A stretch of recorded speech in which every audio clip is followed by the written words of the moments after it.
ഓം നമഃശിവായ. ഞാൻ രാജസേനൻ പോറ്റിയാണ് ഇന്ന് നിങ്ങളോടൊപ്പം സംസാരിക്കുന്നത്. ഇന്ന് ഒരു ഗണപതി ഭഗവാന്റെ അതിശ്രേഷ്ഠമായ ഒരു കഥയാണ് നാം ഇന്ന് പറയുവാൻ പോകുന്നത്.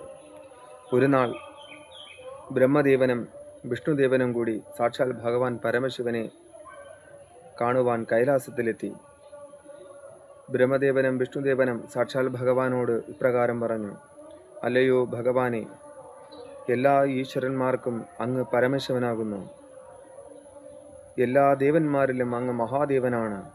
ഈ പ്രപഞ്ചമാണ് അങ്ങ്. ഈ പ്രപഞ്ചത്തിൻ്റെ നാഥനായ അങ്ങയോട് ഇന്ന് ഒരു വലിയൊരു വിഷയവുമായിട്ടാണ് നാം വന്നിരിക്കുന്നത്. വിഷ്ണു ഭഗവാൻ പറഞ്ഞു: ഈ പ്രഥമ പൂജ്യനായി ആദ്യം ആരാധിക്കപ്പെടേണ്ടത് ആരെയാണ് ഭഗവാനെ? ഇന്ന് ഇവിടെ ഒരു വലിയൊരു ചർച്ചാ വിഷയം തന്നെ വന്നിരിക്കുന്നു ഭഗവാനെ എന്ന് വിഷ്ണു ഭഗവാൻ ബ്രഹ്മദേവനും കൂടി ശിവനോട് പറഞ്ഞു. അപ്പോൾ ശിവൻ പറഞ്ഞു: ഒരു മത്സരത്തിൽ കൂടെ മാത്രമേ ഈ കാര്യത്തിന് ഒരു തീരുമാനമാവുകയുള്ളൂ. അങ്ങനെ മത്സരം വയ്ക്കുവാൻ വേണ്ടി തീരുമാനിച്ചു. ഈ ബ്രഹ്മാണ്ടത്തിന്, ഈ ഉലകത്തെ ആരാണോ ആദ്യം ചുറ്റി തിരിച്ച് കൈലാസത്തിൽ തിരിച്ചെത്തുന്നത്, ആദ്യം എത്തുന്നയാളായിരിക്കും പ്രഥമ പൂജ്യനായി ആരാധിക്കപ്പെടുന്നത്. അങ്ങനെ എല്ലാ ദേവാദിദേവന്മാരും സമ്മതിച്ചു.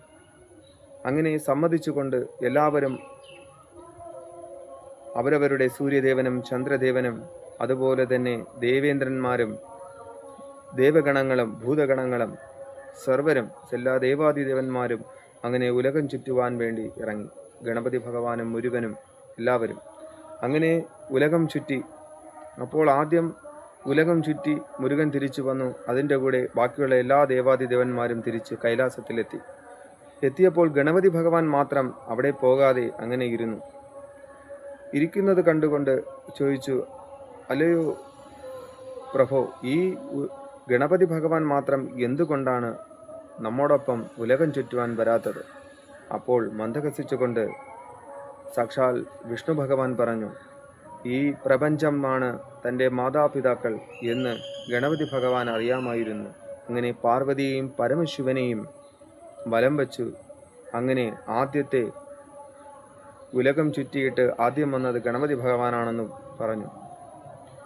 ഈ എല്ലാവരും അവരവരുടെ കർത്തവ്യങ്ങളെല്ലാം മറന്നുകൊണ്ട് പോയപ്പോൾ, സൂര്യദേവനടക്കം പോയപ്പോൾ, ഈ പ്രപഞ്ചം അന്ധകാരത്തിലേക്ക് പോയപ്പോൾ ഈ പ്രപഞ്ചത്തിന് തന്നെ വെളിച്ചമായി നിന്നത് ഗണപതി ഭഗവാനാണ്.